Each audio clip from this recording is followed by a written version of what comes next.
자, 이제 5779년 키슬레브 2일이 되었습니다. 9번째 달, 오늘 2일입니다. 여섯 번째 이제 토라 포션인데요. 오늘 파라샤의 제목이 무엇입니까? 톨도트. that's 톨도트. 톨도트. 예, 톨도트입니다. 톨도트. 창세기 25장 19절부터 28장 몇 절입니까? 9절까지. 잘 안 보입니다. 하프타라 말씀, 그 다음에 브리타다샤 말씀 모두 기억해 주시고 함께 공부하시기를 바라겠습니다. 자, 토라에 대한 감사, 블레싱을 하나님께 올려드리겠습니다. 바레쿠 엣 아도나이 함보라 바룩 아도나이 함보라 레올람 바엣 바룩 아타 아도나이 엘로헤이누 멜렉 하올람 아셰르 바하르바누 미콜 함임 베나탄 라누 엣 토라토 바룩 아타 아도나이 노테이나 토라. 아멘. 복되신 여호와를 송축하라. 복되신 여호와를 영원히 송축합니다. 여호와 우리 하나님, 우주의 왕이시여, 모든 백성 중에서 우리를 선택하시고 토라를 주신 당신을 송축합니다. 토라를 주시는 여호와, 당신을 송축합니다. 거룩하신 아버지, 오늘도 하나님의 거룩한 임재 앞에 우리가 두렵고 떨리는 마음으로 이곳에 모였습니다. 주님의 눈동자와 우리의 눈동자가 하나가 되게 도와주시고 당신의 입에서 나오는 이 생명의 토라, 진리의 토라를 우리가 배울 수 있도록 우리의 마음을 열어 주시옵소서. 우리에게 듣는 귀를 주시고 보는 눈을 주시고 깨닫는 마음을 우리에게 허락하여 주시옵소서. 토라의 말씀이 우리에게 꿀보다 더 단 말씀이 되게 도와주시고 우리의 삶을 변화시키는 능력의 말씀 되게 하여 주시옵소서. 이 토라의 말씀이 우리의 뼛속 깊이 침투하게 도와주시옵시고 우리의 온 존재 안에 심겨지게 하여 주시옵소서. 감사드리며 예수와 이름으로 기도하옵나이다. 아멘. 자, 오늘 말씀은 계시록 1장 12절부터 읽어보겠습니다. 계시록 1장 12절.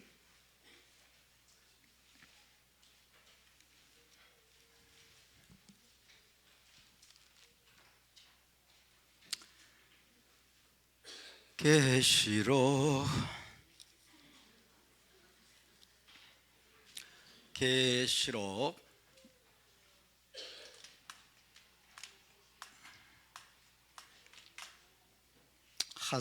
하존입니다. 하존. 계시록 1장 12절부터 20절까지 우리 한 절씩 교독하겠습니다. 몸을 돌이켜 나에게 말한 음성을 알아보려고 돌이킬 때에 7 금 촛대를 보았는데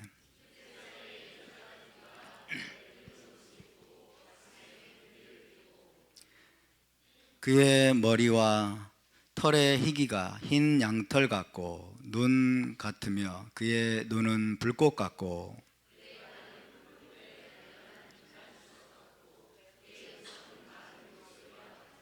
그의 오른손에 7 별이 있고 그의 입에서 좌우에 날선 검이 나오고 그 얼굴은 해가 힘있게 비치는 것 같더라.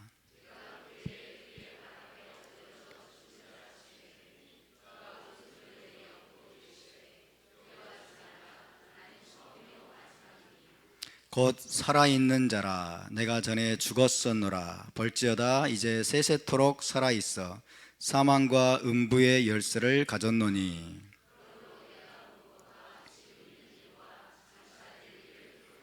다같이 내가 본 것은 내 오른손에 7 별의 비밀과 또 7 금 촛대라. 7 별은 7 교회의 사자요 7 촛대는 7 교회니라.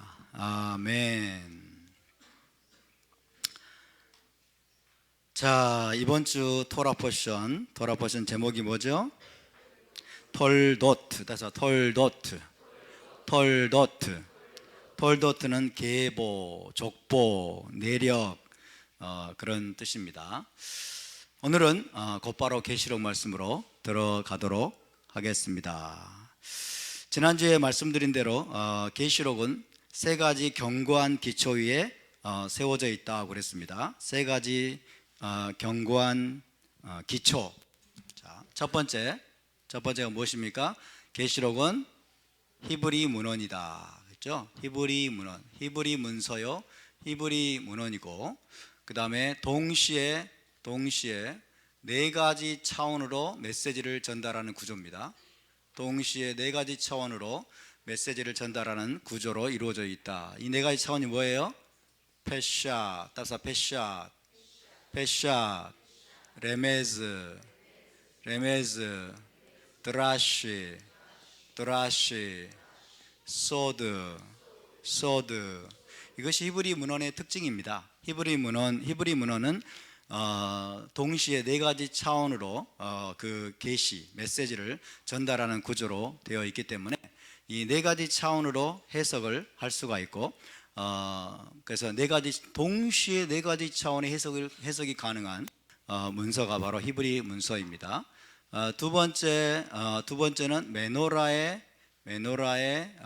기초 위에 서 있다라고 말씀을 드렸어요. 세 번째는 고대 히브리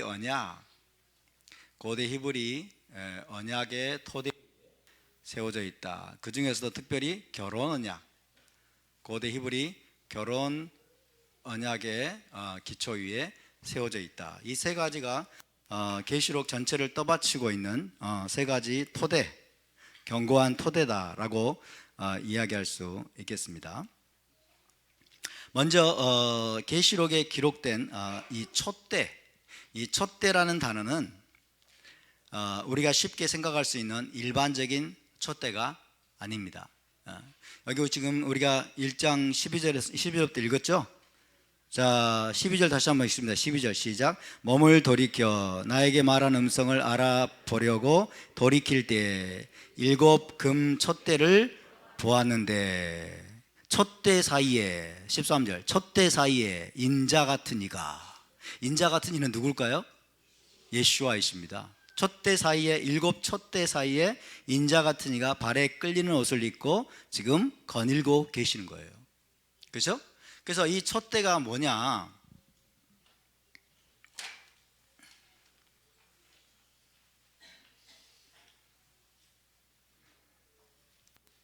자, 계시록에서 말씀하고 있는 이 촛대는 여러분 이렇게 하면 화면이 보입니까? 화면도 보이고 칠판도 보여야 돼요. 오늘은요. 자, 계시록에서 말씀하고 있는 촛대는 이런 촛대일까요? 이런 촛대가 아니에요. 옛날에 저는 이런 촛대인 줄 알았어요. 진짜예요. 촛대 그러면 상상하는 이거밖에 없어요. 그러니까 이게 완전히 서구적인 관점으로 지금 그려놓은 거예요. 자기 나름대로 열심히 그렸어요. 예술가가 그린 거예요. 열심히 나름대로 그렸습니다. 이게 헬라적이고 서구적인 관점으로 계시록을 보기 때문에, 그래서 계시록이 안 풀리는 거예요. 그래서 계시록의 메시지가 도무지 풀리지가 않는 겁니다.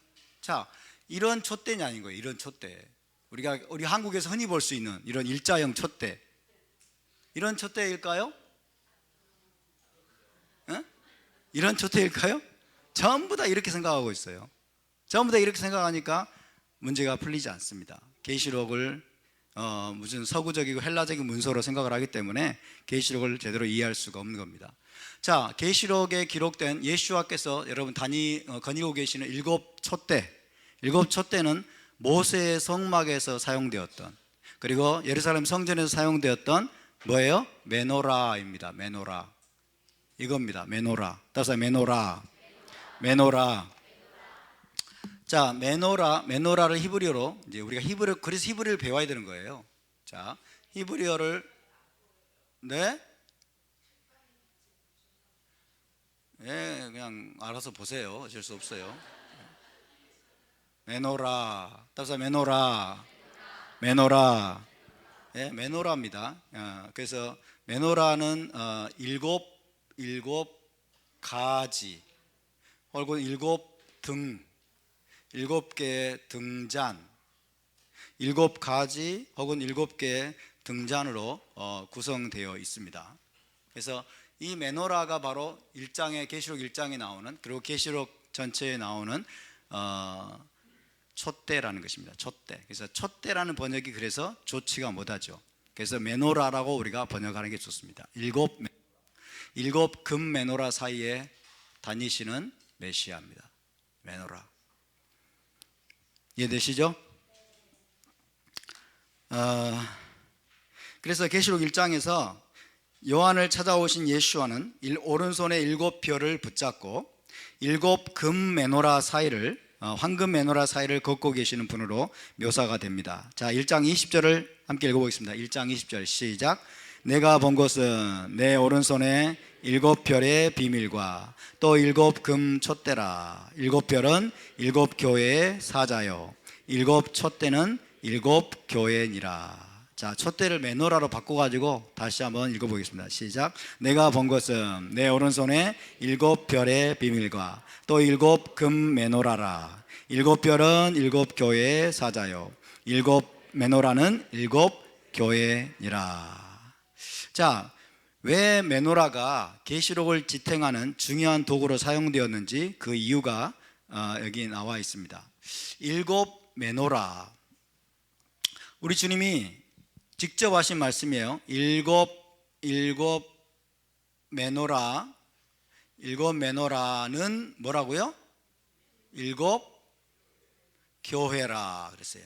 7메노라는 7교회라. 해봅시다. 7메노라는 7교회라. 자, 메노라는 여러분, 메노라는 상징물이죠.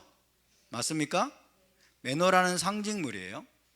이 상징이 의미하는 바가 뭐라고요? 교회라는 거예요.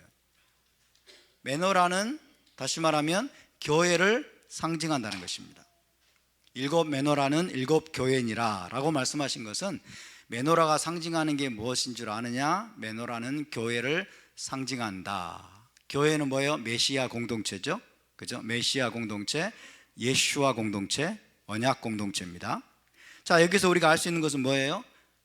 메노라가 바로 교회의 상징이다. 따라서 메노라가 교회의 상징입니다. 아멘입니까? 지금 기독교는 2000년 가까이 교회의 상징으로 뭘 사용하고 있습니까? 십자가를 사용하고 있죠. 그죠? 2000년 가까이 지금 교회의 상징으로 십자가를 사용해 왔습니다. 그러면 성경에서 십자가가 교회의 상징이다라고 말하는 구절이 있을까요? 없을까요? 없습니다. 십자가가 교회의 상징이라고 말하는 구절은 없는데 메노라가 교회의 상징이라고 말하는 구절은 있을까요? 없을까요? 여기 있잖아요. 누가 하신 말씀이에요?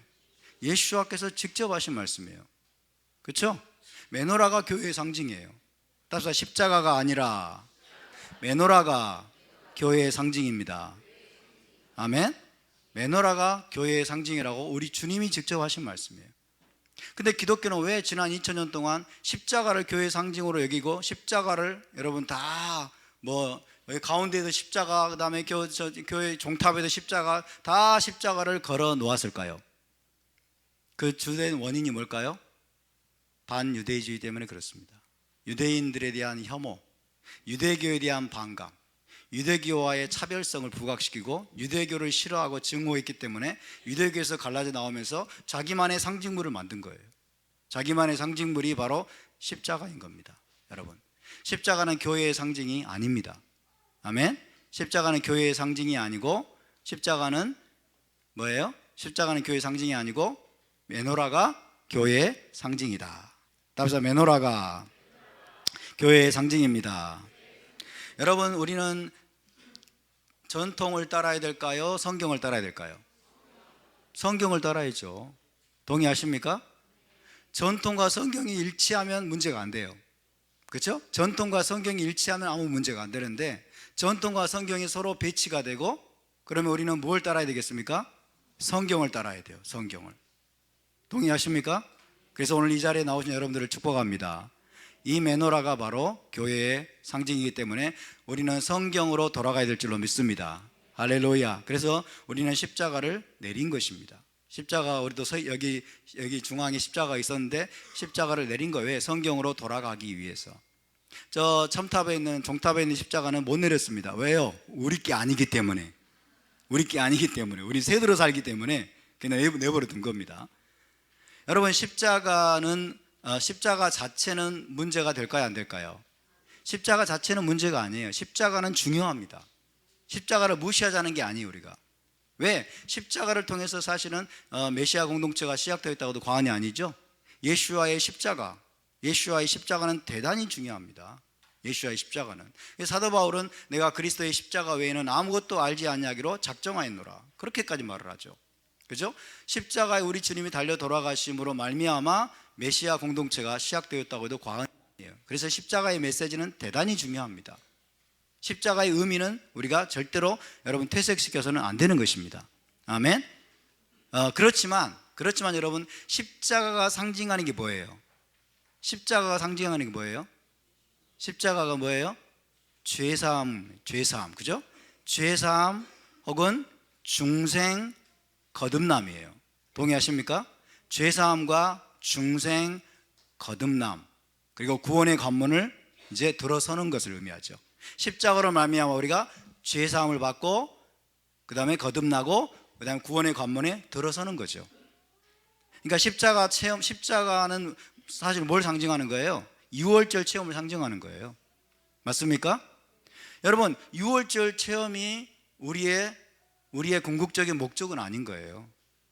아멘입니까? 십자가를 통해서 우리가 죄사함 받고 구원받고 거듭나는 것은 출발점에 불과한 것이지, 우리의 목적은 뭐예요? 교회의 목적은 뭡니까? 세상에 빛이 되는 겁니다. 할렐루야. 교회의 목적은 세상에 빛이 되는 거예요. 그래서 십자가는 교회의 궁극적인 상징이 될 수 없는 거예요.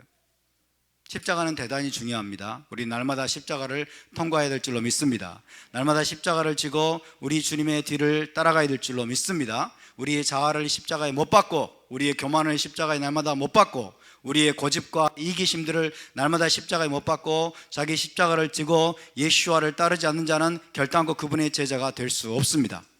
여러분, 십자가를 날마다 통과하시길 바랍니다. 할렐루야. 그러나 그럼에도 불구하고 교회의 상징은 무엇이다? 메노라입니다. 십자가는 교회의 상징이 아닙니다. 이해되십니까? 우리가 그것을 먼저 기억했으면 좋겠습니다. 메노라는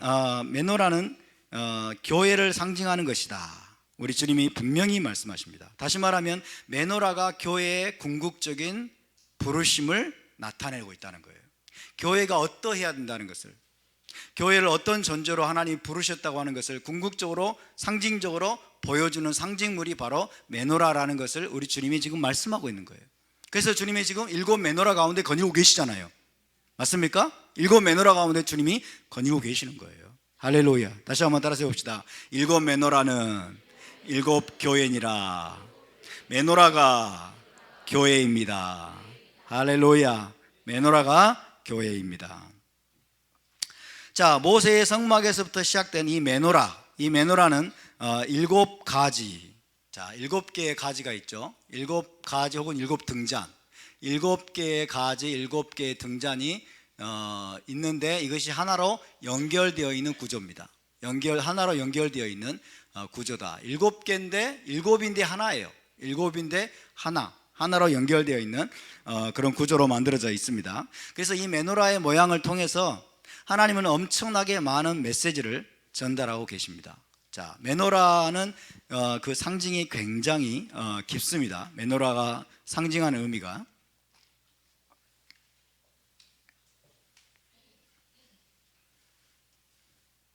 자, 메노라의 7 가지 혹은 7 등잔,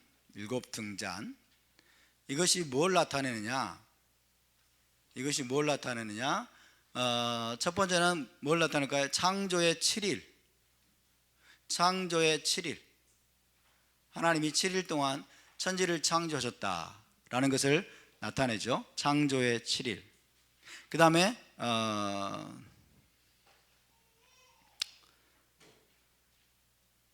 한 주간의 7일 또 나타내죠. 한 주간의 7일. 한 주는 7일로 구성이 되어 있습니다. 맞습니까? 한 주는 7일로 구성이 되어 있고, 그 다음에 여호와의 7절기, 여호와의 7절기를 나타냅니다. 메노라의 7가지 7등자는 여호와의 7절기를 나타내죠. 또 뭘 나타낼까요? 인류 역사 7천년을 나타냅니다. 인류 역사 7천년. 그 다음에 하나님의 7영, 하나님의 7영, 이런 것들을 의미합니다.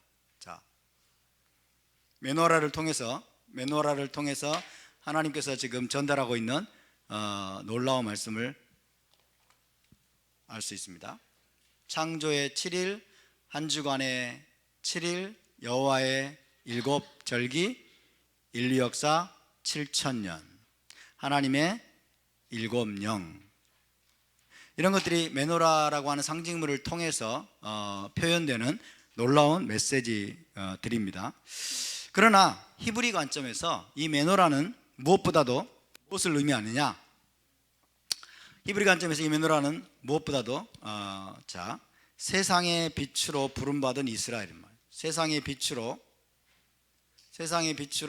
부름받은 이스라엘을 상징하는 거예요. 이스라엘 공동체를 상징적으로 보여주는 상징물이 바로 메노라이다. 자, 메노라의 7개의 등잔이 있죠. 7개의 등잔으로부터 메노라의 7빛, 하나님의 7빛입니다. 하나님의 7빛을 세상 가운데 비추도록 부름받은 공동체, 그게 바로 이스라엘입니다. 아멘. 하나님의 7빛이라고 하는 것은 7빛이 뭐예요? 완전한 빛이다 그 말이에요. 7이라는 게 완전수잖아요, 그죠? 하나님의 7빛을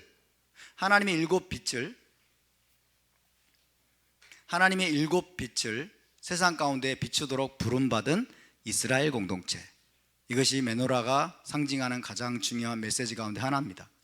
이 메노라는 물론 예수와를 가리키기도 합니다, 그렇죠? 세상의 빛 대신 예수와를 가리키기도 합니다만은 그건 이제 논외로 하고, 이 메노라를 딱 보면 우리는 뭘 생각해야 돼요? 이스라엘. 할렐루야. 이스라엘. 하나님의 7빛을 세상 가운데 비추도록 부름받은 이스라엘을 상징하는 상징물이다, 메노라. 아멘. 그래서 이스라엘 공동체, 하나님의 언약 공동체를 상징하는 것이 바로 메노라입니다. 여러분, 예수와를 통해서 우리가 하나님과 언약을 맺었습니다. 예수와를 통해서 우리가 하나님과 언약을 맺고 뭐예요? 이스라엘의 접붙임 받은 공동체를 뭐라고 그래요? 교회라고 하죠. 교회 혹은 메시아 공동체라고 합니다. 자, 메시아 공동체, 그래서 교회의 부르심도 뭐예요? 세상 가운데 하나님의 빛을 비추도록 부름받은 거예요. 이해되십니까? 세상 가운데 우리는 하나님의 7빛을 비춰야 될 줄로 믿습니다.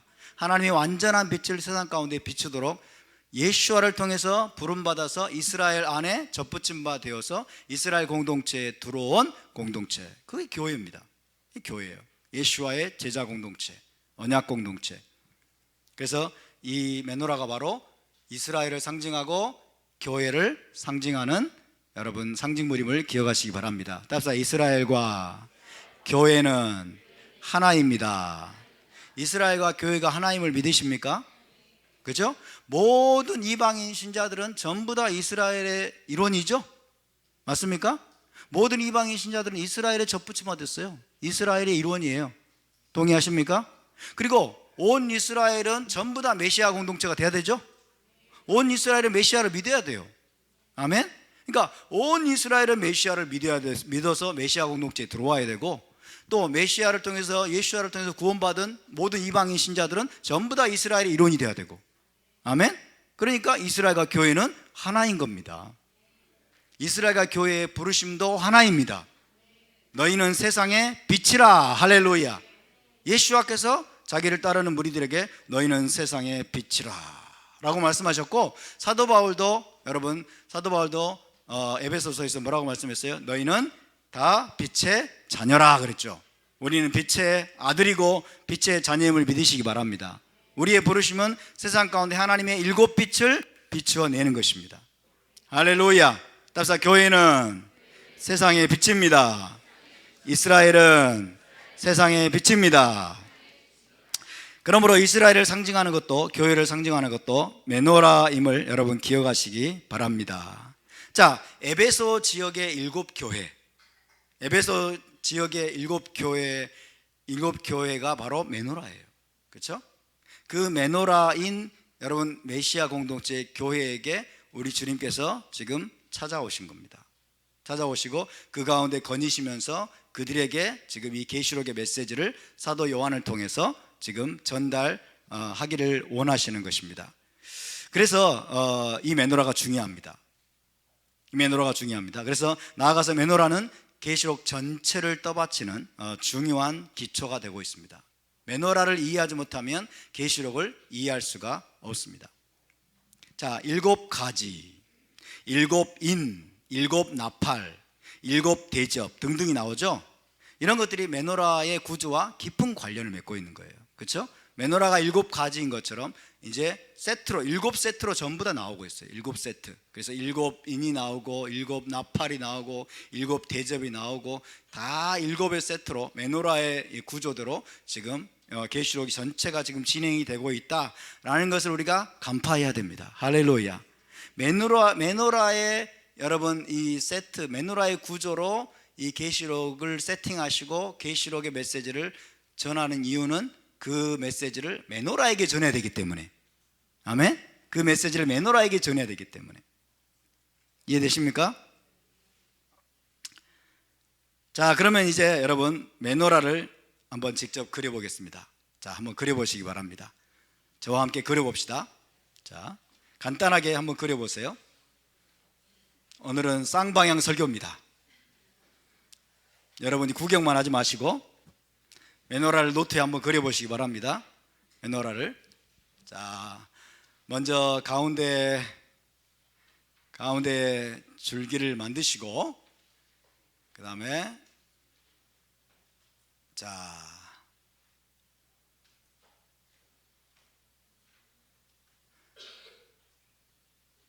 한번 그려보시기 바랍니다. 아이고, 밑에가 너무 짧네. 다리가 너무 짧다 다리가. 자, 이런 메노라를 한번 그려보시기 바랍니다. 이런 메노라를 그려보시는데 오늘은 메노라에 대해서 계속 말씀드릴 겁니다. 메노라 다 그리셨습니까? 그래서 메노라. 자, 맨 가운데 있는 가운데 있는 가지를 샤마시라고 합니다. 따라서 샤마시는 뭐냐면요, servant light예요. servant light. 다시 무슨 말이냐면 예루살렘 성전에서 메노라의 불을 켤 때 이 맨 중앙에 있는 이 샤마시로부터 여기서부터 불을 켰습니다. 오른쪽부터 이렇게. 그래서 다른 등잔에 빛을 공급하는 그 등잔이기 때문에 이걸 샤마시라고 합니다. 서번트 라이트, 섬긴다는 거죠. 섬기. 다른 등잔에 빛을 공급하는 역할을 하는 그런 등잔을 중앙에 있는 이 샤마시라고 합니다. 샤마시가 히브리어로 쉰이죠. 쉰이 있는 또 다른 단어 아십니까? 쉐메시. 따라서 쉐메시라고 읽으면 뭐가 되죠? 쉐메시라고 읽으면 태양이 됩니다. 그죠? 태양. 자, 샤마시는 첫 번째, 두 번째, 세 번째, 네 번째 등잔이에요. 네 번째 등잔. 태양은 며칠 날 창조되었죠? 네 번째 날 창조되었습니다. 네. 자, 이 메노라가 있습니다. 첫째, 둘째, 셋째, 네 번째가 이게 샤마시입니다. 샤마시. 그래서 이 등잔으로부터 빛이 공급이 돼요. 그래서 서번트 라이트, 샤마시라고 합니다. 샤마시. 그래서 이 네 번째 등잔이 샤마시인 것처럼 태양도 넷째 날 창조되었고, 그 다음에 다른 모든 달과 별들에게 빛을 공급하죠. 그렇죠? 그래서 태양이 샤마신 거예요. 다른 모든 별들에게 빛을 공급하는 역할을 하는 것입니다. 샤마시. 그래서 이런 동사가 있어요. 모음을 써보면 쉰메시, 따라서 쉰메시, 쉰메시, 쉰메시 그러면 동사로 serve란 뜻이에요. 섬기다 이런 뜻입니다. 섬기다. 그래서 쉰메시라고 하는 이 동사에서 왔다고 할 수 있겠습니다. 샤마시, 샤마시 캔들, 샤마시 캔들. 그래서 우리가 이제 한우카가 되면 여러분이 아시는 것처럼 한우카 먼저 샤마시에 불을 켜죠. 샤마시에 불을 켜고 그 샤마시의 초를 가지고 나머지 오른쪽에서부터 이제 불을 붙여 나갑니다. 이게 이제 우리가 한우카 메노라에 불을 켜는 방식이죠. 해봅시다. 샤마시, 쉐메시, 쉐메시는 태양입니다. 쉰메시, 쉰메시, 섬기다, 섬기다 그런 뜻입니다. 자, 이 샤마시는 또 메시아를 상징하죠. 샤마시는 뭘 상징해요? 메시아를 상징합니다. 자, 샤마시는 메시아를 상징하는 거예요. 메시아. 메시아는 어떤 분이세요? 섬기시는 분입니다. 그렇죠? 메시아는 저와 여러분에게 빛을 공급하는 분이 맞으십니까? 우리에게 빛을 공급한다는 것은 빛을 공급하심으로 우리를 섬기는 거예요. 그렇죠? 메시아는 몇 천 년째 오셨습니까? 4천 년째 오셨죠. 4천 년. 자, 인류 역사 7천 년이 오세요. 1000년, 2000년, 3000년, 4000년째 메시아께서 이 땅에 오셨습니다. 기가 막히죠? 이게 히브리 관점으로 성경을 공부하는 재미예요. 이런 재미를 주는데도 얼굴이 그냥 굳어져 있는 분은 도대체 뭐 하시는 분들입니까? 예? 하나님의 말씀을 이렇게 신비하게 막 풀어내고 있는데도 막 얼굴이 그냥 울그락불그락 하시는 분들은 안 계시죠? 졸고 계시는 분들은 또 뭐예요? 이런 메시지가 나오는데 막 졸음이 옵니까 지금? 졸음이 와요 지금? 자, 답사 샤마시, 쉐메시, 마시아흐. 샤마시, 쉐메시, 마시아흐가 전부 하나로 지금 연결되는 겁니다. 우리 주 예수와는 누구세요? 그분은 태양이십니다. 의의 태양이십니다. 할렐루야. 의의 태양이시라고 또 성경은 말씀하고 있죠.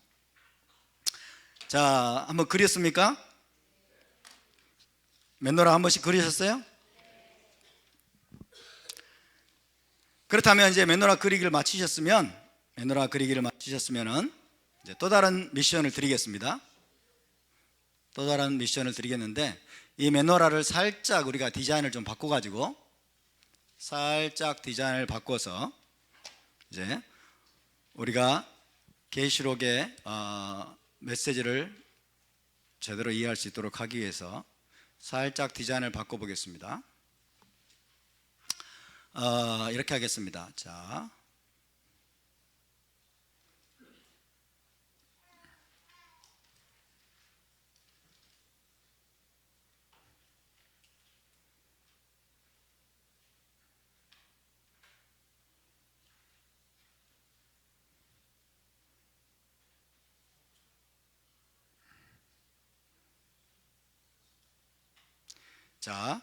가지를 조금 이제 바깥쪽일수록 좀 낮춰 보겠습니다.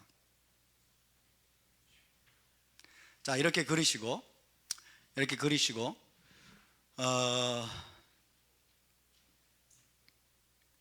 오른쪽에서부터 이제 그리시는데 좀 어렵습니다. 자,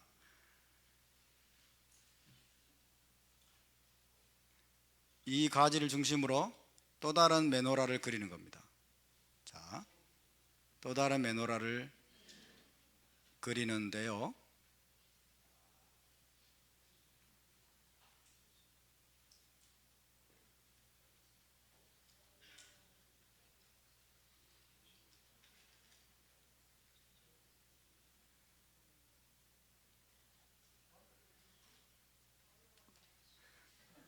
어렵죠?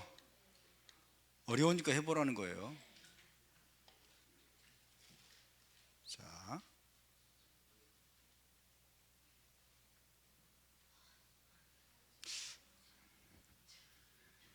헷갈린다.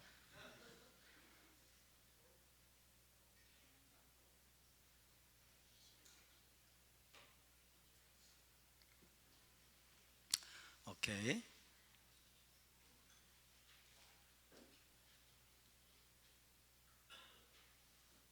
샥, 샥, 샥.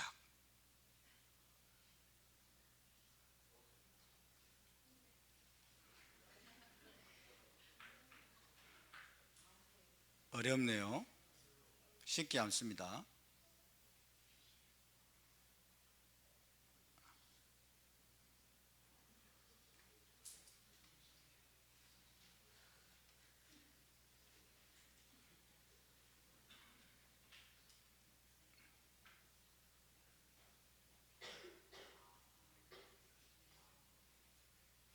자, 이런 식으로 그리는 겁니다. 여러분이 어려워하시니까 제가 보여드리겠습니다. 자, 심플 매너라입니다. 이게 심플 매너라인데요. 자, 이런 겁니다. 보세요. 이제 큰 마스터 매너라의 각 가지들의 또 매너라를 이렇게 그리는 거예요. 각 가지들의 매너라를 또 그리는데, 자, 각 오른쪽에 3개, 왼쪽에 3개 이렇게 그리되, 맨 왼쪽 끝에 있는 이 가지가 이제 다음 중앙에 있는 샤마시와 연결되어 들어가도록, 이렇게 그리는 겁니다.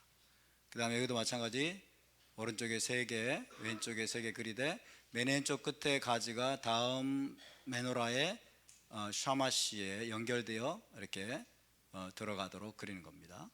한번 그려보세요. 예. 그려보세요. 놀면 뭐합니까? 그려보세요. 오른쪽에 3개 가지 그리고 왼쪽에 3개를 그리되, 맨 왼쪽 끝에 있는 가지가 다음 메노라의 샤마시에 연결되어 들어가도록 그리는 겁니다. 이렇게. 그러면 이제 각 가지에 또 하나의 메노라들이 지금 생겼습니다. 또 하나의 메노라들이 생겼고, 이 메노라들이 기가 막히게 지금 연결되어 있습니다. 기가 막히게 연결되어 있습니다. 그려집니까? 제가 그리는 방식을 제가 몰라가지고 잘 못 그렸는데, 그렇게 어렵지는 않을 것 같습니다.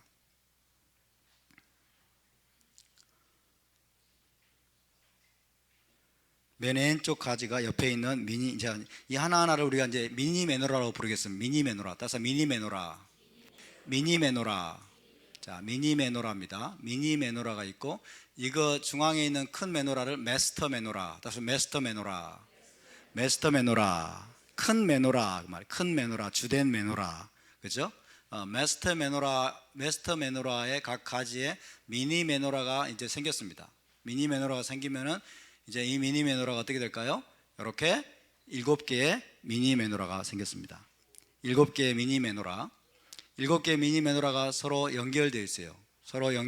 유기적으로 연결되어 있고, 이제 여기에는 이제 불빛이, 여러분 등잔이 몇 개가 생길까요? 불이 켜진다면 총 몇 개? 계산이 어렵습니까? 25개? 50 몇 개? 불이 몇 개가 켜져요? 77에 49. 뭐 그렇게 어렵다고 그렇게 이상하게 계산하시네? 77에 49, 그렇죠? 49개의 불을 켤 수 있어요. 49개의 불을 켤 수 있는 이제 이런 매너라가 생겼습니다. 자, 이런 매너라. 오른쪽에 3개의 미니 매너라, 중간 샤마시에 또 1개의 매너라, 그죠? 오른쪽에 3개의 미니 매너라, 중간 샤마시에 미니 매너라 하나, 왼쪽에 또 미니 매너라 3개, 이렇게 해서 원래 마스터 매너라의 7가지에 각각 매달려 있는 7개의 미니 매너라가 만들어지고 이것들은 서로 한 덩어리로 지금 연결되어 있습니다. 한 덩어리로 연결되어 있게 됩니다. 그래서 큰 메노라가 7개씩 7개의 그룹이 만들어져서 총 49개의 등을 갖게 됩니다. 자, 여러분, 계시록에 열거된 각각의 사건들은 이 7개의 그룹들 중에 어느 하나에 맞춰지게 됩니다.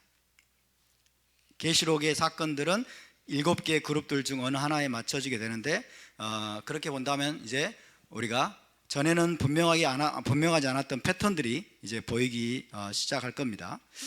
자, 성전에서 여러분, 성전에서 이 샤마시의 등잔에서부터 오른쪽에서도 불을 켠다고 했어요. 오른쪽에서부터. 그래서 계시록의 사건들도 이제 오른쪽에서부터 시작이 됩니다. 오른쪽에서부터 계시록의 사건들도 진행이 되도록 이렇게 계시록이 지금 구성이 되어 있어요. 똑같은 그런 메노라에 불을 켜는 순서와 똑같이 오른쪽에서부터 왼쪽으로 계시록의 사건들이 일어나도록 그렇게 설정이 되어 있다. 자, 이 모습을 보면 예수와께서 여러분 거니셨던 7교회, 예수와께서 거니셨던 7교회의 모습을 아주 거의 우리에게 정확하게 표현해 주는 그림이라고 할 수 있어요. 여러분, 교회는 하나입니까? 교회는 하나입니까? 교회는 하나입니다. 그죠? 자, 이 거대한 메노라, 메스터 메노라는 좀 하나잖아요. 그죠? 하나인데 각 또 지역 교회가 있죠. 에베소서, 서머나, 그 다음에 버가모 이런 거죠. 각 교회들이 또 있어요. 각 교회들이 독립적으로 빛을 발하는데 이 교회들이 또 연결되어 있어요. 연결되어 있어서 이 또 하나의 큰 교회를 이룹니다. 맞습니까? 하나의 큰 교회를 이루어요. 대한민국에도 많은 교회들이 있어요. 많은 교회들이 각각 메노라의 역할을 하죠. 각각 메노라입니다. 근데 그 모든 교회들이 연합해서 하나로 뭐예요? 한국 교회를 이루죠. 한국 교회. 그래서 여러분, 이것이 교회의 그림이에요. 이것이 메시아 공동체의 그림입니다. 각각의 메노라는 독립적으로 떨어져 있습니까? 연결되어 있어요. 다. 할렐루야. 모든 교회들이 지금 연결되어 있음을 믿으시기 바랍니다. 그래서 한쪽에 문제가 생기면 나머지가 함께 고통을 받는 구조로 그렇게 되어 있는 것입니다. 그래서 교회는 독립적으로 다 불을 켜고 그렇게 기능할 수 있지만은 그러나 결국은 하나다. 교회는 하나다. 이것이 예수와께서 거니셨던 7교회의 모습을 보여주는 그런 상징적인 그림이다라고 이야기할 수 있겠습니다. 그래서 자, 왜 그러면 이 마지막에 있는 이 가지가 다음 샤마시로 연결되느냐? 그 말은 무슨 말이냐면 계시록의 사건들이 여기서부터 시작된다고 그랬어요. 여기서부터 시작이 되고 여기서부터 시작이 되고 이렇게 진행이 됩니다. 이렇게 진행이 되는데 이제 마지막의 사건이 그 다음에 일어날 여러분 이 세트의 사건들을 예고하는 그런 사건이 돼요. 그런 구조로 되어 있어요. 이게 연결이 되어 있다는 거예요. 연결이 되어 있다. 그런 것입니다. 자, 그것의 가장 좋은 신뢰가 계시록 8장 1절 2절에 나와 있습니다. 한번 봅시다. 각 그룹의 마지막 사건이 다음에 진행될 7가지 사건들을 예고하는 역할을 수행한다. 8장 1절에서 2절 시작. 7째 인을 떼실 때 하늘이 반 시간쯤 고요하더니 내가 보매 하나님 앞에 7 천사가 서 있어 7 나팔을 받았더라. 7째 인을 뗄 때, 첫 번째가 7째 인을 떼니 이겁니다. 7째 인을 떼는데 7째 인을 떼니까 뭐예요? 7 나팔을 분 천사들이 보인 거예요. 그러니까 다음 세트가 나오는 거죠. 다음 세트를 예고하는 게 7번째 인을 떼는 거예요. 이해되십니까? 그래서 7번째 사건, 맨 왼쪽의 가지가 다음 샤마시와 연결이 되면서 이제 뭐예요? 예고하는 역할을 한다. 다음에 진행될 7가지 세트의 사건들을 예고하는 역할을 하면서 자연스럽게 다음 세트와 여러분 이렇게 연결이 되어는 연결고리 역할을 하게 된다 하는 것입니다. 이해되시죠? 이런 구조로 요한계시록이 이루어져 있습니다. 이렇게 해서 첫 번째 미니 메노라가 두 번째 미니 메노라와 자연스럽게 이제 연결이 되는 것입니다. 자, 7개 미니 메노라. 자, 7개 미니 메노라는 7개의 서로 연관이 있는 7개의 사건들, 이 사건들로 구성이 됩니다. 각각의 미니 매너라는 서로 연관이 되어 있는 7가지 사건들이 하나의 세트로 구성이 되어 있다는 것을 의미합니다. 그래서 이 7개의 그룹들은 계시록 본문이 다 이게 보여주고 있어요. 그 경계선을 다 보여주고 있습니다. 구별이 계시록 본문에 의해서 다 구별이 되어 있습니다. 그리고 히브리 관점에서 볼 때 이 7개의 그룹들은 정확한 순서대로 배열이 되어 있고 오른쪽에서부터 왼쪽의 순서대로 진행이 된다라고 할 수 있습니다. 자, 이 7개의 그룹을 이제 설명을 해보겠습니다. 자, 계시록에 나와 있는 7개의 그룹 볼까요? 자, 첫 번째 미니 매너라는 뭐가 나타납니까? 7편지, 7교회에게 보내는 7편지들. 이것이 이제 기록이 되어 있고, 그러면서 이제 그 다음에 나오는 게 7인이 나오죠. 7개 인이 나옵니다. 그 다음에 7인과 그 다음에 연결되어 있는 것이 뭐예요? 7나팔. 그 다음에는 thunders, 7우레라는 말이 나옵니다. 7우레. 그 다음에 여기 있는 거는 뭐예요? 7머리, 7뿔이죠. 7왕국입니다. 세상 나라 7왕국. 그 다음에 나오는 게 천사들의 7선포. 그 다음에 나오는 게 7대접입니다. 7대접. 자, 이렇게 7의 구조로, 메노라의 구조로 되어 있고, 각각의 미니 매너라는 그 다음 미니 매너와 긴밀하게 연결되어 있다. 라고 이야기할 수 있습니다. 7개의 섹션으로 계시록이 기본적으로 구성이 되어 있다. 자, 7개의 섹션은, 계시록의 7개의 섹션은요, 여기 이거 뭐라고 그런다고요? 샤마시. 따라서 샤마시고 이걸 뭐라고 한다고요? 미니 매너라. 따라서 미니 매너라. 이 샤마시는요, 도입부입니다. 도입부. 각각의 사건들을 소개하고, 그 다음에 준비하고, 예고하고, 도입하는 도입부를 샤마시라고 할 수 있습니다. 그래서 샤마시가 되는 챕터가 있어요. 그러니까 샤마시 챕터가 있고, 그 다음에 사건들을 이제 예언하는 챕터들이 있어요. 이해되시죠? 그래서 샤마시 챕터들이 있고, 샤마시 장들이 있고, 그 다음에 이것은 그 사건들이 이제 기록되어 있는 장들이 이렇게 구성이 되어 있다. 계시록은요, 그래서 아무렇게나 쓰여진 책이 아닙니다. 아무 질서도 없이 무작위로 막 쓰여진 그런 책이 아니고, 굉장히 히브리적으로 볼 때 체계적이고 질서 있게 기록이 되어 있는 그런 히브리 문서임을 우리가 알 수 있습니다. 그렇기 때문에 계시록 몇 장으로 이루어져 있어요? 22개의 장으로 이루어져 있죠. 22개의 장 전체가 이 큰 메노라, 이 거대한 메노라의 각 가지에서 적절한 위치를 차지하고 있다고 할 수 있습니다. 22개의 장 전체가 계시록 이 22개의 장 전체가 마스터 메노라, 거대한 큰 메노라의 각 가지에서 적절한 위치를 차지하고 있다. 그래서 우리가 이 22개의 장들을 이 메노라에 적절하게 잘 배치를 하게 되면 이 모든 장들이 어떻게 서로 긴밀하게 연결되어 있는지를 우리가 한눈에 파악할 수도 있습니다. 한눈에 파악할 수 있다. 자, 그래서 이제 보겠습니다. 다음 그림을 보시면 이렇게 됩니다. 자, 다음 그림을 보시면 이렇게 됩니다.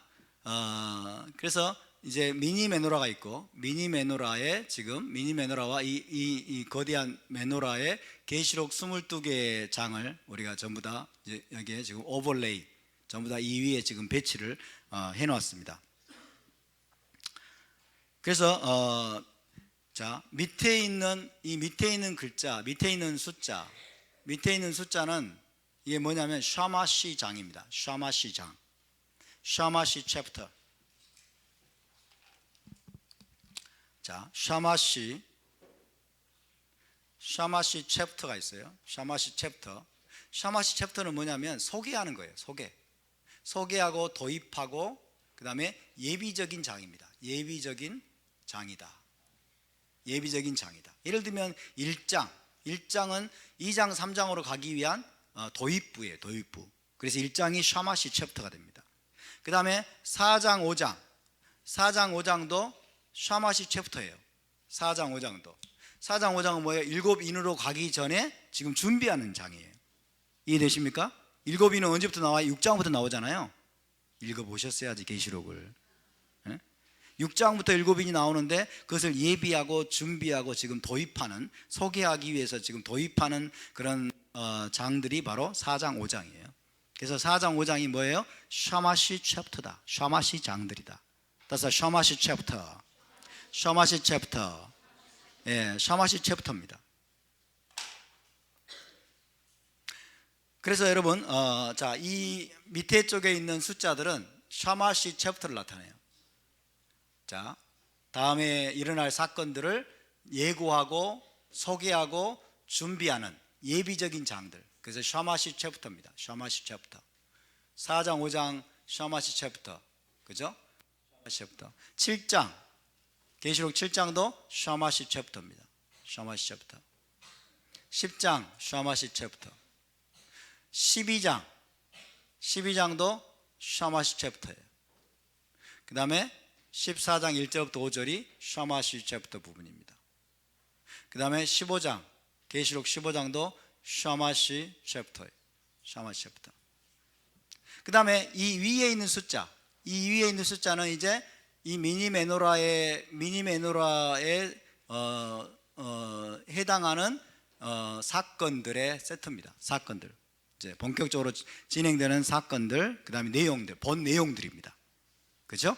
일곱 메노라, 미니 메노라에 해당하는 그 주된 내용들 혹은 주된 사건들. 안더스탠드? 그래서 챕터 1, 샤마시 챕터가 소개하는 챕터가, 도입하는 챕터가 진행이 되고 2장 3장 이걸 말합니다. 이거. 그죠? 이거. 2장 3장은 이제 7교회에 대한 편지가 나오죠?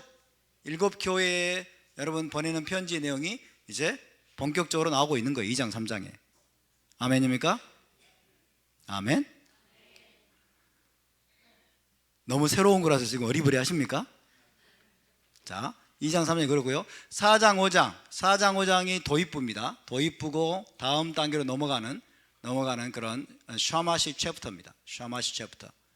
그리고 6장 8장이 이제 일곱인이죠. 일곱인이 나옵니다. 6장하고 8장. 그래서 이게 이 미니 메노라가 바로 이제 그 이 미니 메노라에 해당하는 주된 내용 혹은 사건들. 이해되시죠? 또 마찬가지로 7장도 마찬가지 샤마시 챕터입니다. 샤마시 소개하고 도입하는 예비적인 장입니다. 예비적인 장이고 그 다음에 8장, 9장, 11장 8장, 9장, 11장이 무엇에 관한 내용일까요? 일곱 나팔입니다. 일곱 나팔에 관한 내용입니다.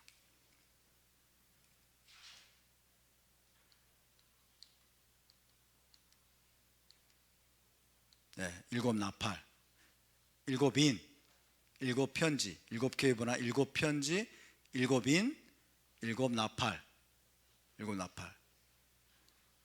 일곱 왕국, 악한 왕국들, 천사들의 선포, 일곱 대접, 일곱 우레 이런 말이죠. 자, 샤마시 챕터 일곱 나팔, 샤마시 챕터 4장 5장의 샤마시 챕터 일곱인, 1장의 샤마시 챕터 2장 3장의 일곱 편지, 10장 일곱 우레. 그 다음에 12장 샤마시 챕터. 그죠? 해를 입은 여인이 나오고 용이 나오죠. 샤마시 챕터. 그 다음에 13장에는 이제 일곱 왕국이 나오죠. 악한 왕국. 계시록 13장은 이제 짐승이라고 하는 일곱 왕국입니다. 악한 왕국. 세상 나라. 악한 왕국. 본 내용이 나오죠. 미니 메노라. 14장 1절부터 5절은 또 샤마시 챕터입니다. 샤마시 챕터. 이렇게 이제 올라가서 샤마 챕터가 되고 14장 6절부터 20절까지가 이제 천사들의 7 선포가 나옵니다. 7 선포. 이게 미니메노로 해당하는 주된 내용들입니다. 그 다음에 15장 역시 샤마시 챕터가 됩니다. 샤마시 장, 샤마시 챕터가 되고 이제 15장, 16장이 이제 이 미니메노로 해당하는 거예요. 16장이 바로 7 대접 재앙이 나오고 있어요. 그리고 이제 17장, 18장이 보면 이제 음녀와 짐승에 대한 어떤 심판이 나오죠. 그 이제 왼쪽에 있는 것은 악한 것들을 말하죠. 악한 것들. 여기 다음에 19장, 22장 이것은 이제 완성이죠. 완성에 관한 예언이 여기 나오고 있기 때문에 여기에 배치가 됐습니다.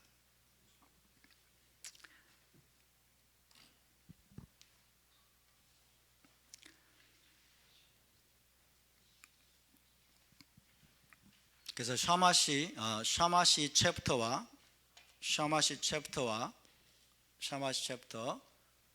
그 다음에 그에 상응하는 미니메노라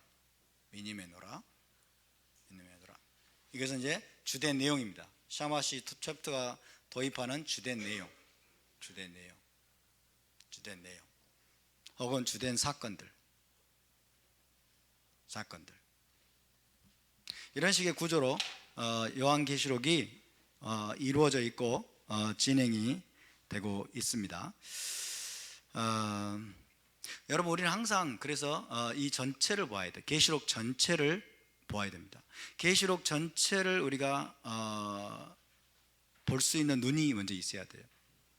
먼저 우리가 큰 그림을 보아야 돼요. 큰 그림. 계시록이 여러분 진행이 되면서 계시록의 말씀이 진행이 되면서 계시록의 그 무대 뒤편에서 펼쳐지고 있는 빅 이벤트가 있어요. 계시록 전체를 관통하고 있는, 그래서 계시록 전체가 전체 무대 뒤편에서 지금 진행되고 있고 펼쳐지고 있는 빅 이벤트가 뭐냐? 그것은 어린 양의 결혼식입니다. 어린 양의 결혼식, Wedding of the Lamb. 따라서 어린 양의 결혼식, 이게 빅 이벤트예요, 여러분. 이것을 향해서 가는 거예요. 이것을 향해서 가는 것입니다. 그래서 계시록이라고 하는 무대 뒤편에서 지금 계속해서 펼쳐지고 있는 큰 이벤트가 뭐냐? 어린 양의 결혼식이다. 그래서 계시록 1장, 계시록 4장, 5장 이런 샤마시 장들에서부터 이제 어린 양의 결혼식을 이제 준비하게 됩니다. 어린 양의 결혼식을 준비하고 이제 소개를 하게 되는데, 어린 양의 결혼식을 소개하는 내용들인데 우리가 히브리 관점으로 보지 않으면 그걸 다 놓쳐버려요. 헬라 관점으로 가지고 있으면 다 놓쳐버립니다. 어린 양의 결혼식을 1장에서부터 소개하기 시작해요. 1장에서부터 소개하기 시작하는데, 그 다음에 4장, 5장으로 또 소개하기 시작하는데, 어떤 방식으로 소개를 하느냐?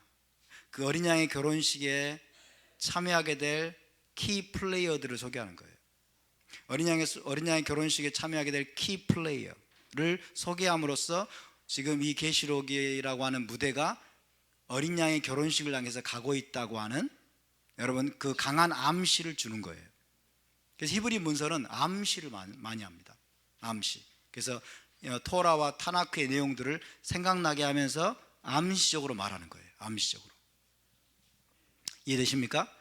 그래서 어린 양의 결혼식에서 중요한 역할을 하게 될 키 플레이어들을 소개하게 되는데, 3명의 키 플레이어가 있습니다. 첫 번째가 신랑입니다. 브라이드그룸.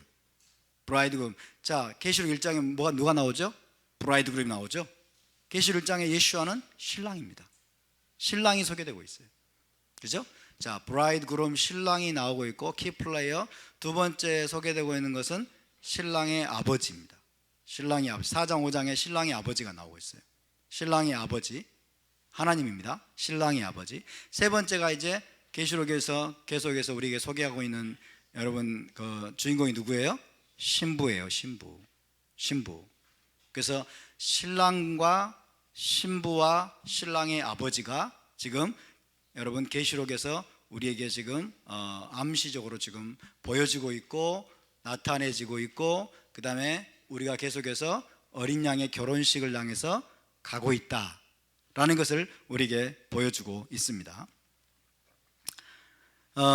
그래서 계시록을 읽어 나가면서 우리는 늘 고대 히브리 결혼 언약을 기억해야 돼요. 고대 히브리 결혼 언약, 고대 히브리 결혼 언약과 관련된 그런 내용들로 여러분 계시록이 지금 진행이 되고 있어요. 이게 계시록의 가장 중요한 주제 중에 하나가 결혼 언약이에요. 결혼 언약. 근데 그것도 현대적인 서구적인 헬라적인 결혼 언약이 아니고 고대 히브리 결혼 언약, 고대 히브리 결혼 언약의 용어들, 그 다음에 구조들, 그 다음에 거기에 참여할 신랑과 신부와 그리고 신랑의 아버지 등등이 지금 계시록에 다 나오고 있어요. 다 나오고 있어요. 그래서 여러분 계시록의 핵심 주제가 뭐냐? 계시록의 핵심 주제는 한마디로 수천 년 전에 이스라엘과 체결한 결혼 언약의 완성입니다. 수천 년 전에 이스라엘과 체결한 결혼 언약의 완성. 결혼 언약이 어떻게 완성될 것이냐, 그 완성을 향해서 나아가는 여정 속에서 어떤 사건들이 일어날 것이냐, 그 결혼 언약을 방해하기 위해서, 그 결혼 언약을 가로막기 위해서 수천 년 전에 신부와 결혼 언약을 체결하신 그 하나님과의 마침내 어린 양의 결혼식이 진행될 터인데 그것을 방해하기 위해서 원수가 어떤 사건들을 일으킬 것인지. 근데 원수가 일으키는 사건들조차도 하나님께서 하늘에서 섭리 가운데 지휘하고 계시는 거죠. 하나님이 다 섭리 가운데 이 모든 것들을 허락하시는 거예요. 이런 것들을 지금 하나님께서 이 계시록을 통해서 보여주고 있는 겁니다. 그러니까 고대 히브리 결혼 언약을 우리가 알지 못한다면, 그리고 고대 히브리 결혼 언약을 우리가 기억하면서 여러분 그 어떤 느낌, 그 용어, 또 그 인물들, 그 대상들을 생각하면서 우리가 이 계시록을 읽어 나가야 계시록의 주된 메시지를, 핵심 메시지를 우리가 캐치해낼 수가 있는 겁니다.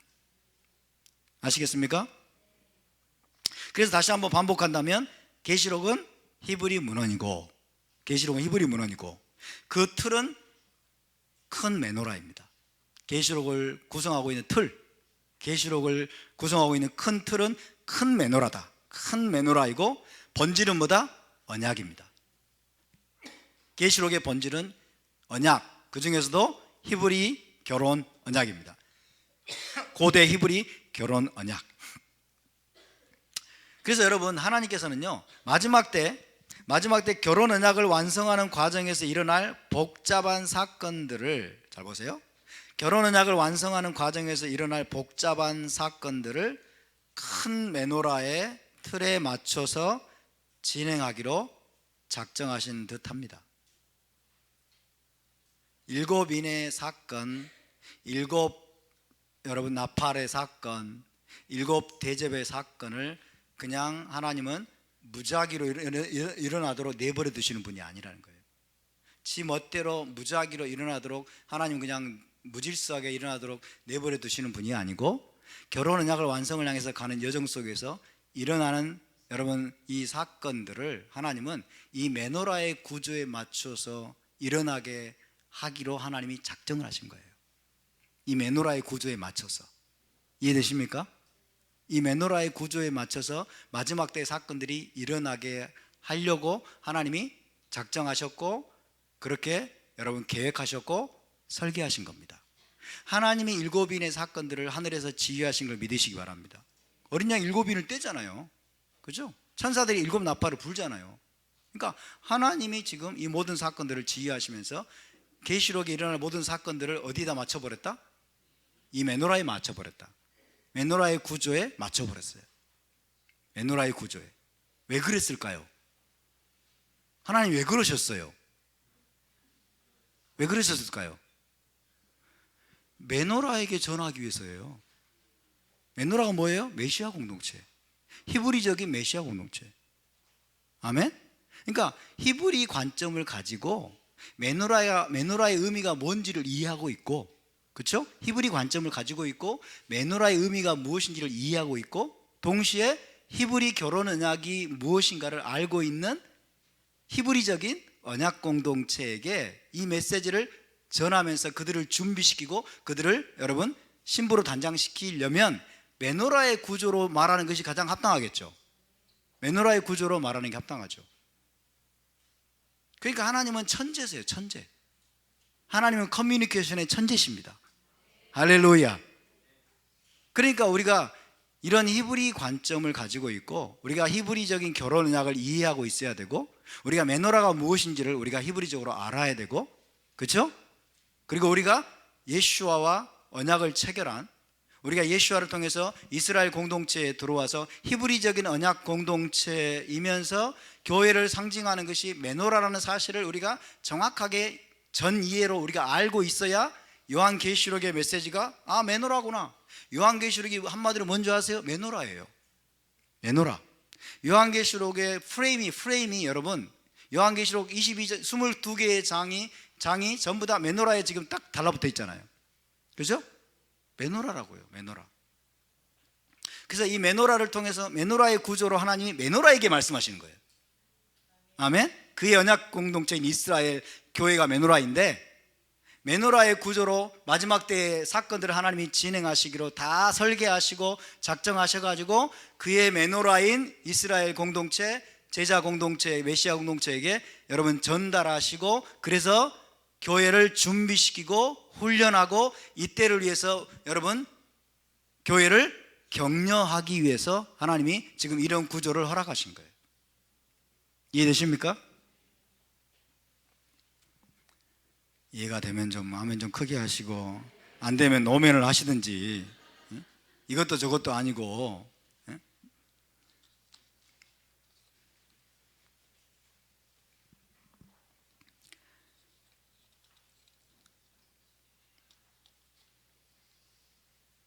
그래서 여러분, 하나님은 이 세상의 궁극적인 운명을 하나의 큰 패턴에 맞추어서 이 세상의 궁극적인 운명이 진행이 되도록 설계를 하셨는데, 이 큰 패턴이 뭐라고요? 메노라예요. 메노라의 패턴에 맞춰서 마지막 때 이 세상의 궁극적인 운명과 사건들이 다 진행이 되도록 하나님이 설계하셨다. 메노라의 패턴에 맞춰서. 왜? 메노라를 이해하고 있는 공동체에게 전달하기 위해서. 메노라를 이해하고 히브리 결혼 언약을 이해하고, 그렇죠? 언약을 이해하고 그런 공동체에게, 히브리 관점을 가지고 있는 히브리적인 공동체, 그런 공동체에게 전달하시기 위해서 여러분 계시록을 이와 같이 설계하시고, 이와 같이 하나님이 계획하시고, 이렇게 지금 이 마지막 때의 사건들을 지금 진행하고 계신 걸 믿으시기 바랍니다. 그러니까 여러분,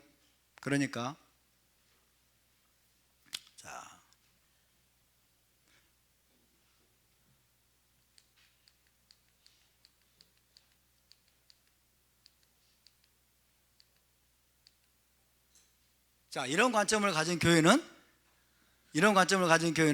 계시록을 이해할 수 있을까요, 없을까요? 전혀 이해할 수가 없는 거예요. 그러니까 지난 2000년 동안 여러분 수많은 신학자들이, 목회자들이, 교회들이 계시록에 접근하면 할수록 이렇게 이단스러워지는 거예요. 굉장히 이단스럽잖아요, 그림 자체가. 이런 그림 자체가 이단스러워지고 엉뚱한 방향으로 빠지는 거예요. 그래서 제가 말씀드렸죠. 계시록을 이해하는 데 있어서 가장 중요한 것이 메노라다. 메노라를 모르면 계시록을 이해할 수가 없다. 아멘. 그래서 계시록을 생각할 때는 여러분 항상 7개의 미니 메노라를 가진 하나의 큰 메노라를 생각하면 됩니다. 7개의 미니 메노라를 가진 하나의 큰 메노라.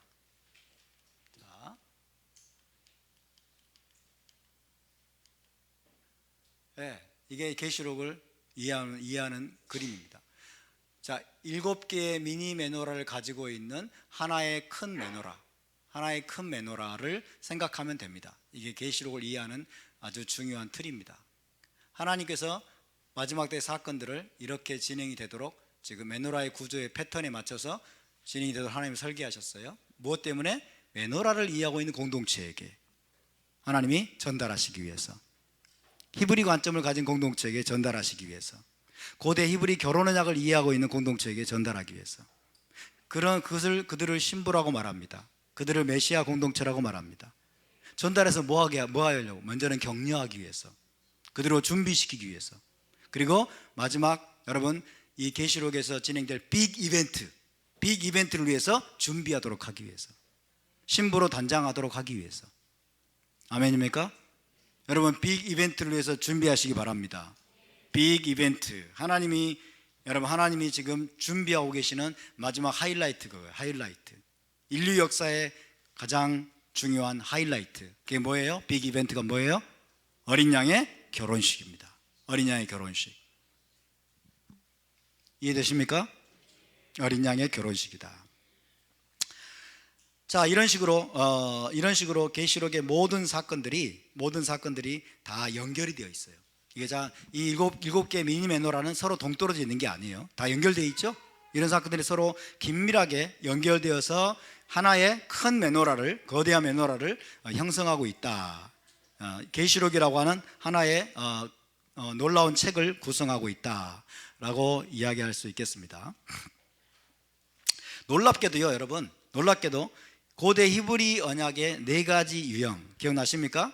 고대 히브리 언약의 4가지 유형. 첫 번째 피의 언약, 두 번째 소금 언약, 세 번째 신발 언약, 네 번째 결혼 언약. 이 히브리 언약의 4가지 유형도 이 메노라에 거의 완벽하게 들어맞습니다. 자, 보시면 이렇게 됩니다. 메노라의 등불을 어디서부터 켠다고? 왼쪽에서부터 켠다고 그랬죠? 자, 고대 히브리 언약도 보면은 4가지 유형이 있습니다. 보세요. 자, 피의 언약부터 시작하는 거예요. Blood Covenant, 피의 언약. 그 다음에 소금 언약, Salt Covenant. 그 다음에 샌달, 신발 언약. 그 다음에 결혼 언약입니다. 이해되십니까? 근데 피의 언약과 소금 언약이 동떨어지느냐? 아니요, 연결되어 있어요. 피의 언약의 기초 위에 우리가 든든하게 서게 되면 어디로 나아가요? 다음 샤마시로 연결돼 가지고 소금 언약으로 나아가게 됩니다. 그죠? 그 다음에 소금 언약에 우리가 든든하게 서게 되면 어디로 나가요? 신발 언약으로 나아가게 되죠. 신발 언약이 든든하게 선 다음에 어떻게 해요? 결혼 언약으로 나아가게 됩니다. 이해되십니까? 근데 우리는 항상 무엇으로부터 시작해야 된다? 피의 언약으로부터 시작해야 된다. 피의 언약이 뭐예요? 종이 되는 겁니다. 섬기는 겁니다. 아멘? 하나님이 주인이시고 우리는 그분의 종이 되는 겁니다. 이 하나님의 철저하게 종이 되기를 훈련하고 종이 된 사람들만이 하나님과의 친구 관계로 나갈 수 있어요. 그래서 소금 언약은 뭐예요? 하나님과의 우정입니다. 친구 관계. 그죠? 친밀함. 그런 다음에 여기에 이제 든든하게 서게 되면 하나님은 이제 신발 언약이 뭐예요? 기업을 얻게 하는 언약입니다. 기업의 언약. 그 다음에 결혼 언약이죠. 결혼 언약. 자, 아담과 아브라함과 모세, 예수와, 이것은 여러분 각 언약을 하나님이 계시하신 인물들을 말합니다. 자, 아담을 통해서 하나님은 피의 언약을 계시하셨어요. 그죠? 하나님이 주도하셔서 아담에게 피의 언약을 계시하셨어요. 거기에 응답한 사람이 노아입니다. 그죠? 노아는 자기가 자발적으로 피의 제사를 드렸어요, 하나님께. 그죠? 여기 응답한 거예요. 번제를 드림으로 피의 제사를 드리면서 이 노아는 그래서 다음 단계로 나아가는 연결고리가 됐습니다. 다음 단계로 나아가는 연결고리가 되고, 하나님이 아브라함을 친구라고 부르셨죠? 아브라함은 나의 벗이라. 그죠? 나의 친구 아브라함에게 내가 무엇을 숨기겠느냐? 그죠? 하나님께서 그 마음속에 있는 깊은 비밀들을 계시하는 친구 관계로서의 언약. 그래서 소금 언약이 아브라함에게 계시가 됐다라고 할 수 있어요. 영원한 우정입니다. 영원한 우정의 계시. 거기에 응답한 사람이 야곱이죠. 야곱은 하나님이 아브라함을 통해 주신 언약적인 유업을 강력하게 사모했던 사람이죠. 그렇죠? 꽉 붙잡았던 사람이에요. 거기에 응답했던 사람이에요. 그래서 하나님과 씨름하기까지 밤새도록 씨름하면서 여러분 그 언약적인 유업을 취하려고 하나님 앞에 나갔던 사람이고, 그래서 하나님과의 깊은 만남을 통해서 그가 뭐예요? 변화됐어요. 그가 이스라엘로 변화됐어요. 그러니까 친구 관계는 뭐예요? 하나님과의 교제는 뭘 말하는 거예요? 우리가 변화되는 거 말하는 거예요. 아멘? 하나님과 맨날 기도한다고 하고 맨날 친밀하게 여러분 한다고 하는데 변화가 안 되는 사람들이 있어. 그거는 완전히 착각하는 거예요. 하나님과의 깊은 만남과 교제는 우리를 변화시킵니다. 이스라엘로 변화시킵니다. 야곱을 이스라엘로 변화시키는 거예요. 할렐루야. 그 다음에 하나님은 모세를 찾아오셔서 이 모세를 통해서 이제 기업에 대한 언약을 계시하십니다. 신발 언약. 내 발에서 신을 벗으라. 내 발에서 신을 벗으라 하시면 이게 상징이죠. 그래서 모세를 통해서 적과 꿀 이르는 땅을 내가 이스라엘 자손에게 주겠노라 라고 말씀하시죠. 여기에 신실하게 응답한 사람이 다윗입니다. 다윗은 뭐예요? 모세를 통해 주신 토라의 말씀에 순종해서, 그 다음에 다윗은 하나님이 기업으로 주신 땅 이스라엘 땅을 여러분 하나님의 뜻대로 다스렸죠. 하나님의 뜻대로 통치했던 왕이었습니다. 그래서 모세를 통해서 여러분 하나님이 주신 그 언약에 신실하게 응답했던 사람이 다윗입니다. 다윗. 그래서 노아와 야곱과 다윗은 하나님의 언약에 응답하면서 다음 단계로 나아가는 연결고리 역할을 했던 사람들입니다. 그런 다음에 하나님이 예수와를 통해서 이제 결혼 언약을 우리에게 더 선명하게 이제 계시를 하게 되죠. 그래서 이제 예수와는 신랑이 되시고 이제 예수와의 제자들은 그분의 신부가 되는 그 결혼 언약식이 다락방에서 체결이 되었던 것입니다. 이해되십니까? 그래서 자, 하나님이 허락하신 계시하신 고대 히브리 4가지 유형의 언약, 이것도 메노라의 구조에 맞춰져 있다. 자, 피의 언약으로부터 시작해서 그 다음에 소금 언약, 그리고 신발 언약, 그리고 결혼 언약까지 나아간다. 자, 그 다음에 여기 있는 아담, 노아, 아브라함, 야곱, 모세, 다윗, 예수와는 성경에 나타나 있는 7가지 주된 언약의 키플레이들이죠. 기억나십니까? 네, 기가 막힙니다. 하나님은 천재세요. 네, 하나님 천재세요. 그럼 이거는 뭐냐? 왼쪽에 있는 것들은 하나님의 언약에 대항하는 카운터 카버넌트라고 할 수 있어요. 하나님의 언약에 따라서 사람들을 구속해 나가는 구속의 여정을 실행하는데 사탄도 가만히 있지 않겠죠? 사탄은 그것을 무력화시키기 위해서, 그것을 무력화시키고 사람들을 미혹하게 자기를 따르게 하기 위해서 사탄도 여기에 카운터 카버넌트, 대항 언약, 하나님의 언약에 맞서는 대항 언약을 자기 나름대로 실행해 왔다 라고 우리가 이해할 수 있습니다. 그래서 하나님의 주된 역사가 있는 곳에는 꼭 사탄의 방해가 있어요. 그죠? 그래서 여러분 자, 아담을 통해서 하나님의 피의 언약이 계시가 될 때 거기에 대항하는 인물이 가인이죠. 가인입니다. 가인. 그래서 가인이 이제 사탄적인 대항 언약, 피의 언약의 이제 주된 인물이 되고, 노아와 대항하는 인물이 라멕이라고 할 수 있어요. 라멕. 노아에 대항하는 인물이.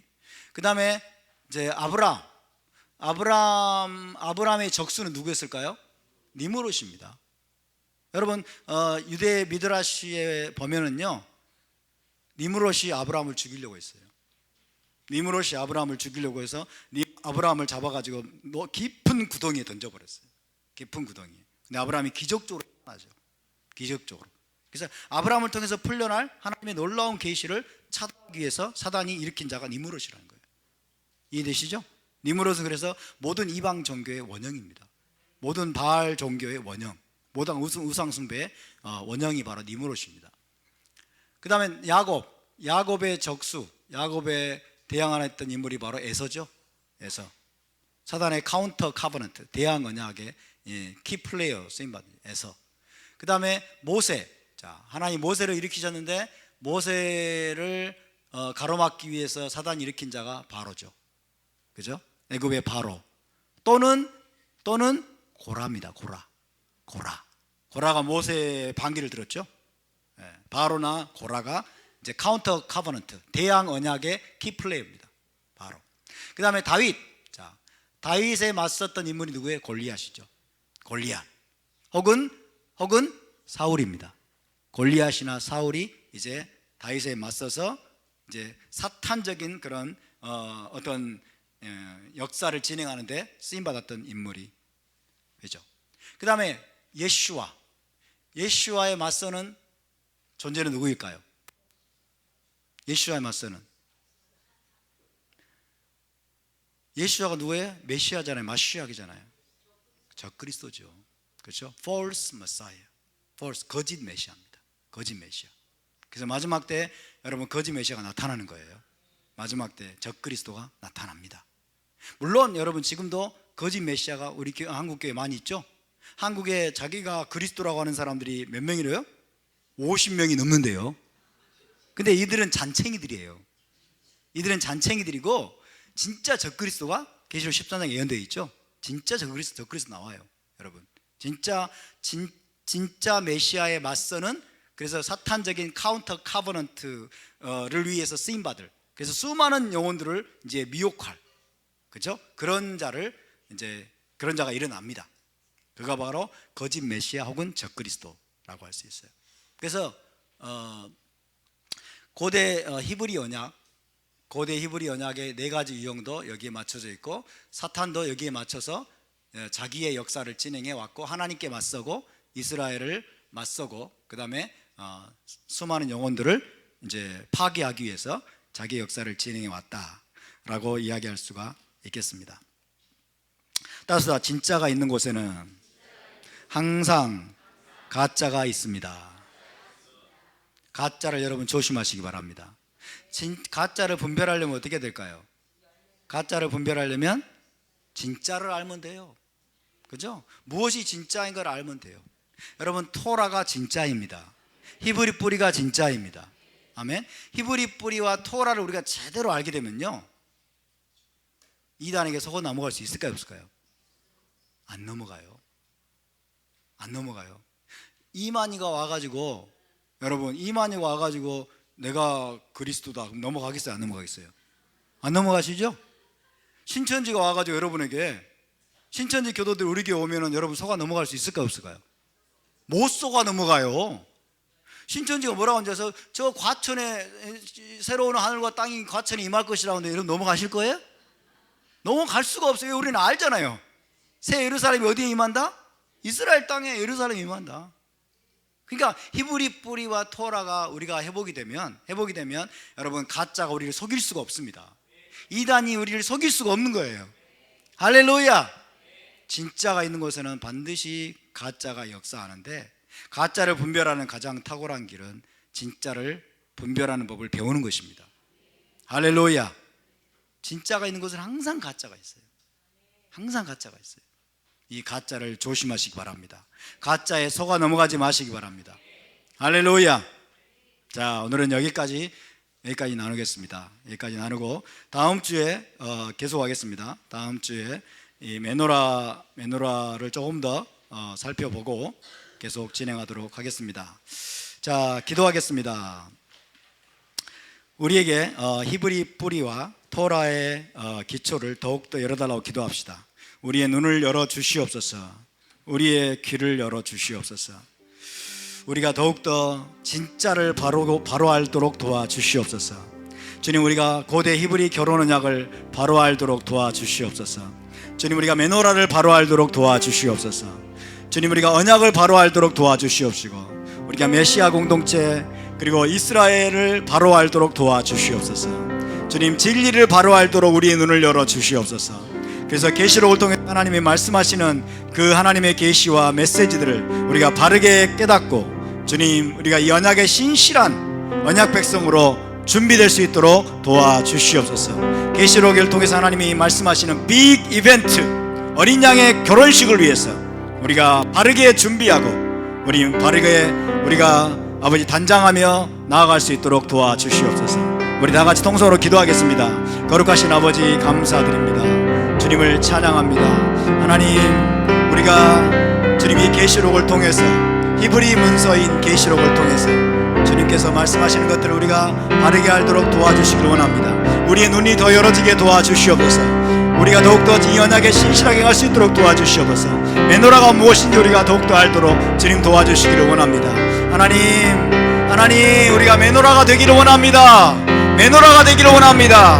하나님의 일곱 빛을 세상에 비춰내는, 하나님의 일곱 빛을 세상에 비춰내는, 완전한 하나님의 빛을 비춰내는 메노라가 하소서. 메노라가 되게 하여 주시옵소서. 메노라로 일어나게 도와주시옵소서. 주님, 우리가 빛을 가지고, 진리의 빛을 가지고, 토라의 빛을 가지고 주님, 우리가 일어날 수 있도록 도와주기를 원합니다. 주님, 우리가 바로 히브리인들입니다. 우리가 우리가 히브리어를 바르게 이해하고 히브리적인 관점을 우리가 바르게 이해하고 토라와 그리고 고대 히브리 언약과 결혼 언약을 이해하고 주님, 그래서 계시록을 통해서 하나님이 말씀하시는 그 히브리적인 메시지를, 그 언약적인 메시지를 바르게 알아들을 수 있게 도와주시옵소서. 우리의 눈이 더 열리게 하시고 귀가 더 열리게 도와주시고 주님, 이 말씀들을 통해서 우리가 변화되기를 원합니다. 우리가 주님의 종이 되기를 원합니다. 우리가 주님의 친구가 되기를 원합니다. 우리가 주님의 상속자가 되기를 원합니다. 우리가 당신의 거룩한 신부가 되기를 원합니다. 주님, 그렇게 우리를 준비시키고 우리를 훈련하시고 연단하여 주시옵소서. 토라를 배우면 배울수록 더 겸손해지게 하시고 더 낮아지게 도와주시고 더 순종하는 자가 되게 하시고 주님, 더 아름다운 신부가 되게 하여 주시옵소서. 우리 안에 헬라적인 모든 묵은 때들을 벗겨내 주시옵소서. 우리 안에 들어온 세속주의, 인본주의를 벗겨내 주시옵소서.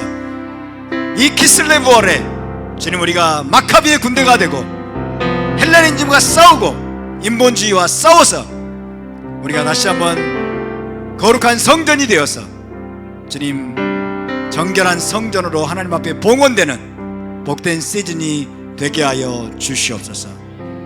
감사드리며 거룩하신 우리 주 예수와의 이름으로 기도하옵나이다. 아멘. 제사장의 축복 기도로 마치겠습니다. 예바레케카 아도나이 베이시메레카 야엘 아도나이 파나벨레카 비훈네카 이사 아도나이 파나벨레카 베아셈레카 샬롬. 여호와는 내게 복을 주시고 너를 지키시기를 원하며 여호와는 그의 얼굴을 내게 비추사 은혜 베푸시기를 원하며 여호와는 그 얼굴을 내게로 향하여 드사 평강 주시기를 원하노라. 베셴 예슈아 하마시약 사르 하샬롬. 할렐루야.